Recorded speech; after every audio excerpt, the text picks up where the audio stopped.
احادیث نبوی صلی اللہ علیہ وسلم۔ حضرت ابو ہریرہ رضی اللہ عنہ نے کہا کہ رسول اللہ صلی اللہ علیہ وسلم نے فرمایا، رمضان کے بعد سب سے افضل روزے محرم کے روزے ہیں جو اللہ کا مہینہ ہے، اور فرض نماز کے بعد سب سے افضل نماز تہجد کی نماز ہے۔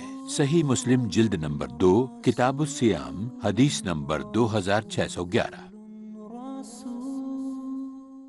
فیصلے جن سے نکلتے ہوں راستے، اسلامی تعلیمات کی روشنی میں تربیت کا کیا مطلب ہے؟ تربیت کا معنی یہ ہے کہ اسلامی آداب ان کو سکھلایا جائے، خیر کی ان کو تعلیم دو۔ کہ آنکھ بند ہونے کے بعد ایک عظیم سلسلہ ہے جو دنیا ہے، اس کے لیے ہمیں اولاد کو تیار کرنا ہے۔ مشورے جو ضروری ہیں زندگی کے واسطے۔ ہمارے مسلم گھرانے تو ہیں لیکن بہت کم اسلامی گھرانے، جس کو روشن خیالی کہی جاتی ہے وہ جاہلیت اولیٰ، جن میں پوشیدہ ہے الجھنوں کا حل۔ مسلم معاشرے کے اندر بیداری پیدا کی جائے۔ اگر تزکیہ نفس کا ماحول ہو تو دینداری دنیا داری ختم ہو۔ جس میں ناممکن ہے رد و بدل۔ شرعی حدود کو ہم توڑتے ہیں تو بڑے بھیانک نتائج سامنے آتے ہیں۔ جب اللہ رب العزت نے اس سے روکا تو یقیناً اس کا انجام خطرناک ہوگا۔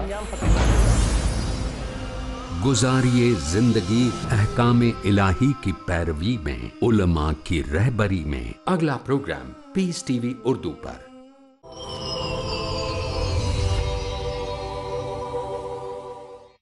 وقفے کے بعد ایک بار پھر ناظرین